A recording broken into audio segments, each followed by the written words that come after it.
GJR Entrevista. Oferecimento Sesc. Câmeras abertas, microfones também já liberados, gravador funcionando conosco nos estúdios da Clube nesta manhã de terça-feira. Cassiá Melo dos Reis, professor Cassiá da Educa, né, da Copec, de 15 anos de trajetória no esporte canalense, formando uma galera, né? Hoje é a principal referência, a principal case de educação para o esporte, né, para a juventude canalense. Que legal, que orgulho nosso te receber aqui hoje, Cassiá. Bom dia, bem-vindo. Bom dia, Léo, bom dia, Cabelo. É um prazer estar aqui conversando com vocês nessa manhã. Eu acho que tu falou 15 só de Educa, mas eu acho que de história com educação esportiva vai mais, né, Cassiá? Olha, hoje, em relação à história, o esporte sempre fez parte da minha vida. Eu tenho uma trajetória muito bonita aí na cidade, em envolvimento aí com crianças, jovens. É um processo que me enche de orgulho, realmente. Formado como educador físico, já são quantos anos, Cassiá? Formado há 20 anos. 20 né? anos. 20, então, já são 20 anos. 18 anos, fechando 18 anos de formação acadêmica, né? Pós-graduado em futebol e futsal e também em pedagogia do esporte. Que massa, né, cara? Cassiá, me conta uma coisa, né? A gente depois vai falar sobre o Educa. A tua paixão pelo esporte acabou te levando pra esse caminho, provavelmente, né? Porque tu sempre foi um cara que a gente vive o esporte. Juntos, viveu o esporte, né? Competitivo, um cara que gostava de jogar bola. Tu viu o Cassiá, tu viu uma bola junto com ele, desde sempre, né? Eu acho que isso foi um caminho natural pra ti, né? Um caminho natural que me levou à educação física, né? Mas também uma paixão que cresceu dentro de mim em transformar a vida das pessoas. Porque uma coisa é gostar de jogar. Outra coisa é gostar de ensinar. Então, tem uma diferença muito importante aí. É verdade. E esse gostar de ensinar, gostar de mobilizar pessoas, gostar de estar integrado, isso fez parte da minha vida desde sempre. Desde o meu bairro, lá onde mobilizava a galera para jogar um futebol no campinho que tinha ao lado da minha casa lá, isso aconteceu sempre. E hoje o esporte, eu não posso considerar que o esporte venha a ser a minha profissão apenas.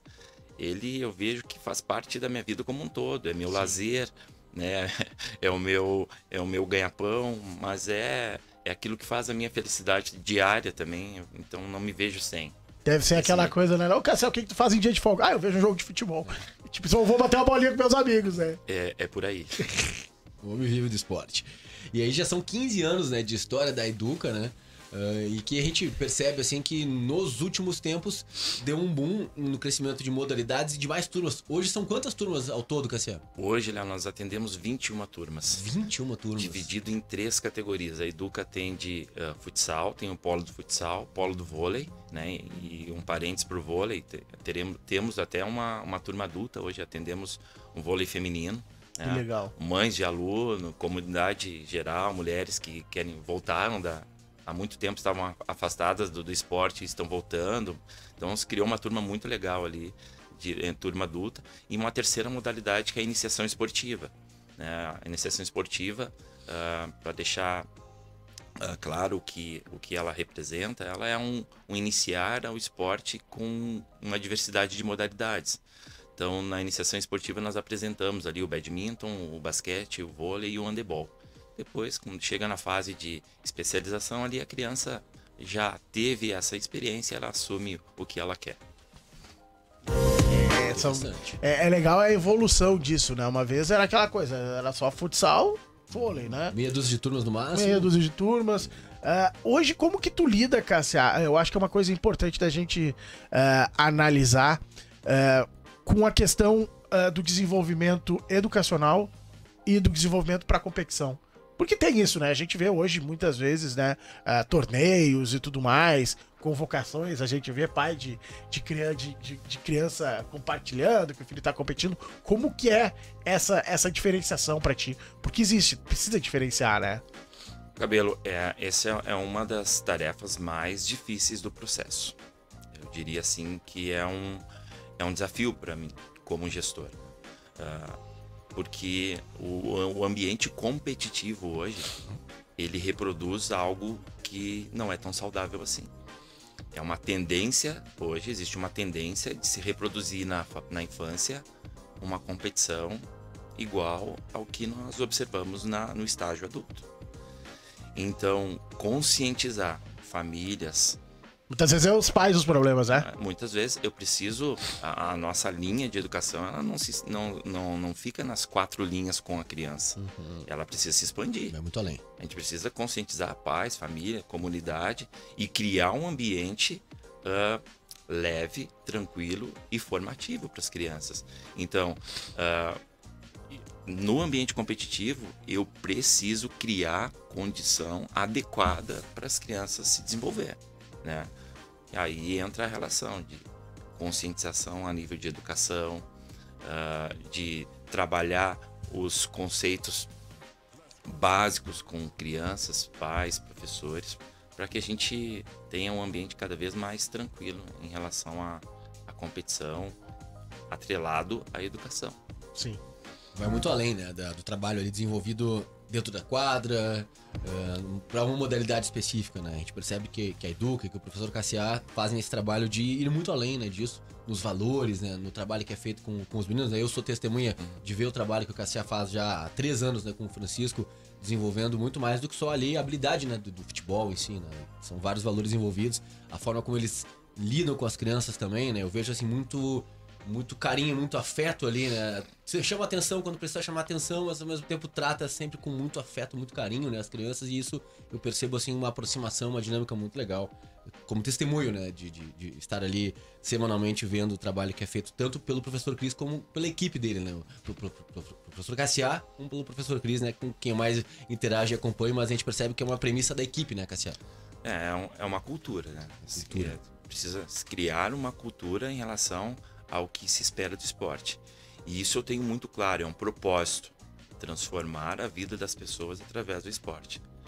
Então, o Léo comentou em relação ao professor Cris, né? Hoje nós temos o professor Cris, professor Nico Tarcísio, a professora Samanta, que está em licença maternidade, o professor Ali, que é o nosso monitor, e o prof. Julie, que também é monitor.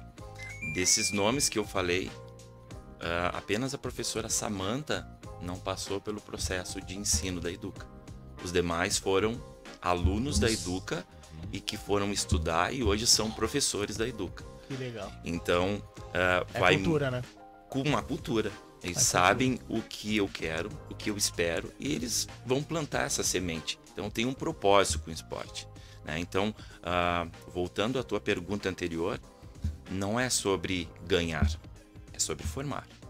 Então, quando se tem um propósito claro daquilo que se quer e forma uma cultura, a gente consegue atender com qualidade, sabendo aquilo que se quer, aonde se quer chegar. Até porque o que eu, fazendo uma análise fria, né, Cassiá, e Léo, né, o Cassiá como educador, como pai, o Léo como pai, eu como futuro pai, né, a gente tem que entender que o funil para uma competição esportiva a alto nível, né, que seria profissionalizar ou viver disso, é muito fino, é muito justo, né? E o que eu acho que se prioriza, né, nesse caso é sempre, acima de tudo, o cidadão, né? Formar cidadãos, né? Porque o que a gente precisa, olhando pra frente, é de melhores cidadãos, né? A nossa sociedade hoje convive com vários dilemas, né? E quanto mais essa gurizada pegar coisas boas que a gente tem por aí, melhor pra todo mundo, né, cara? Com certeza, Cabelo, esse é o nosso foco, né? Hoje eu faço uma crítica muito dura em relação ao esporte de rendimento, né? Primeiro, a gente precisa ter com clareza, esporte de rendimento não é saúde. Esporte de rendimento não é sinônimo de garantia de educação. Hoje o esporte de rendimento deseduca as crianças. Eles veem um comportamento de um jogo do final de semana e muitas vezes querem reproduzir. Eu vejo nos ginásios famílias enlouquecidas na beira da quadra, reproduzindo algo que acontece de novo no esporte de rendimento, no esporte do adulto. Então, é uma tarefa muito difícil. Imagino que sim. Mas nós precisamos buscar a formação integral da criança como um cidadão que vai fazer a diferença na sua sociedade, né?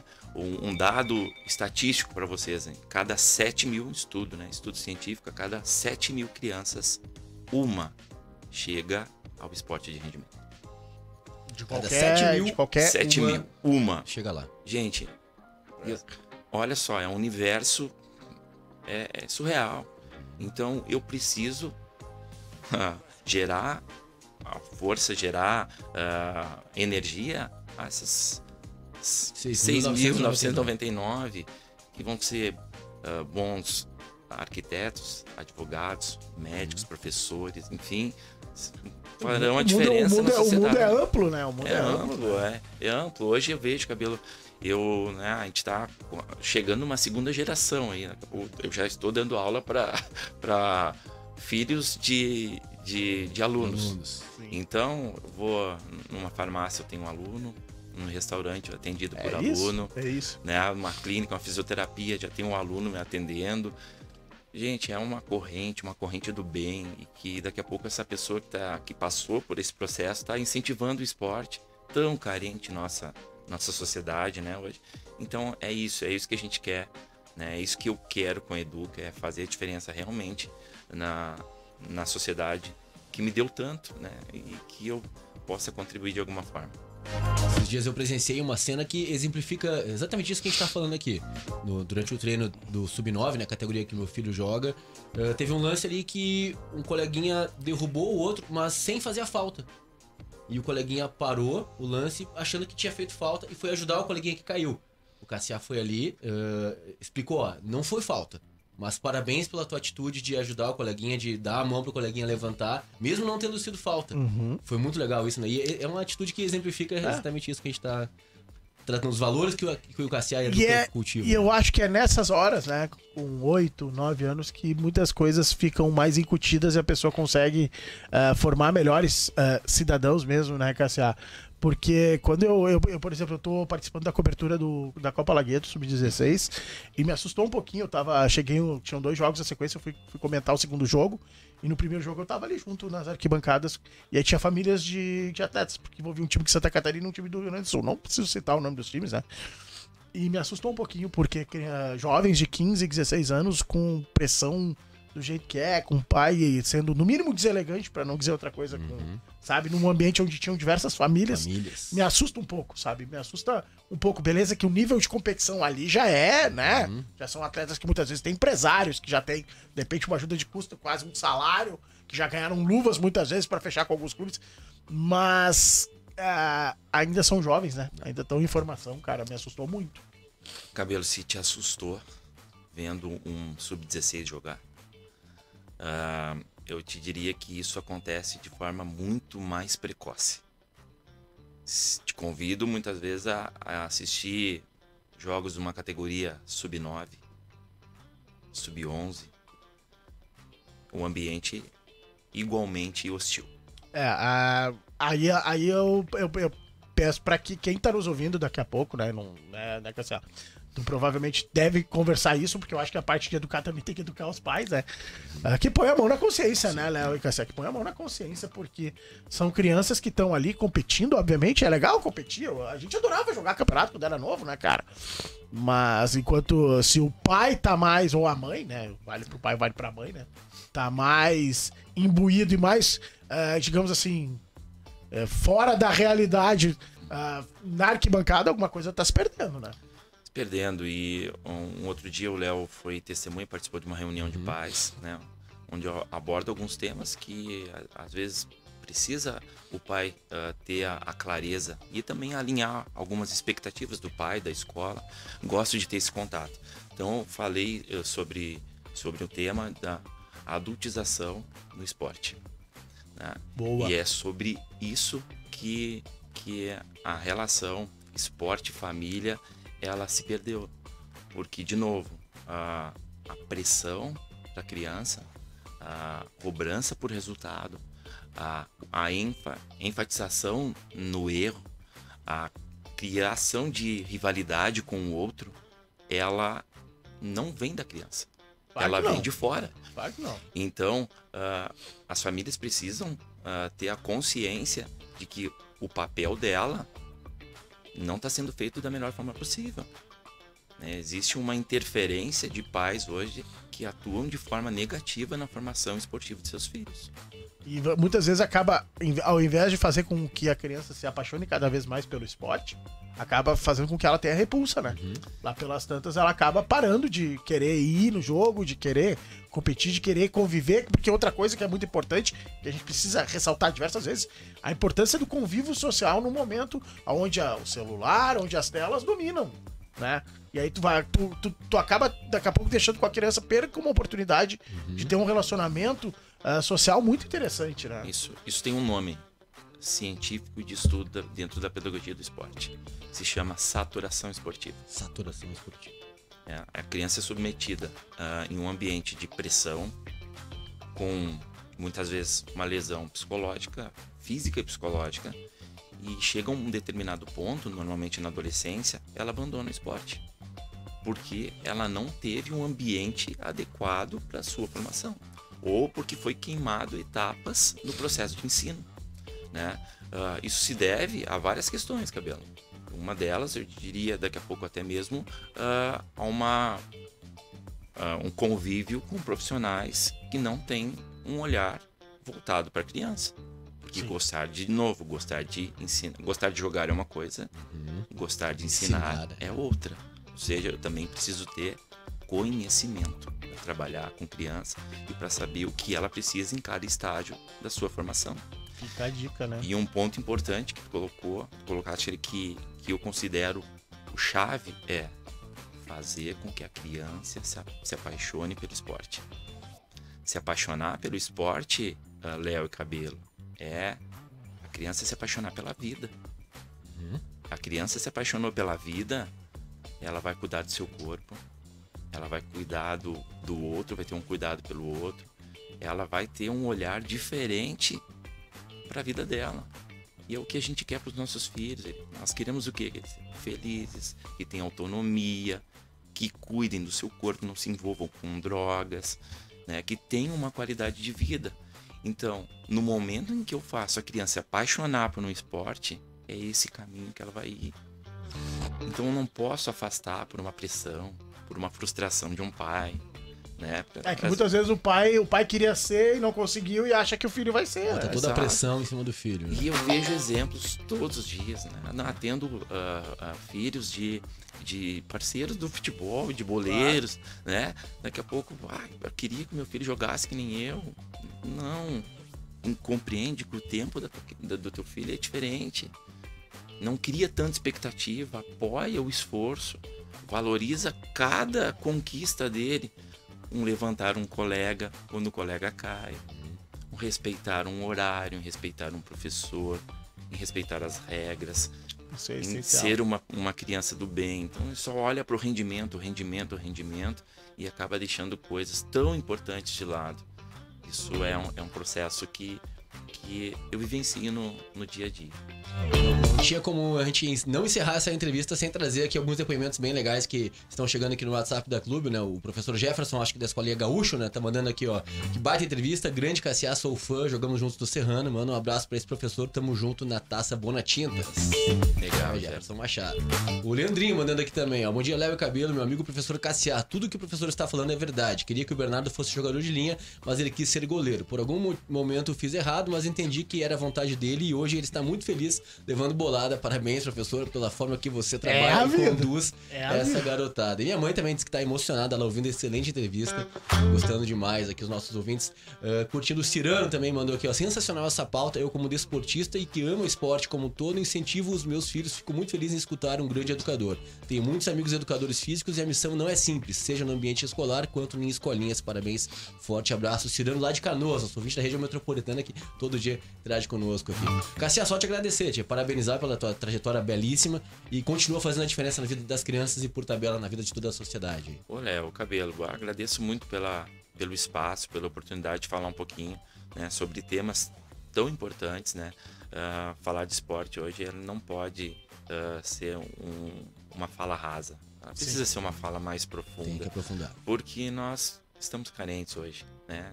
Se fala tanto em ginásio municipal, né? Pois é. Em estrutura. Não é só estrutura física.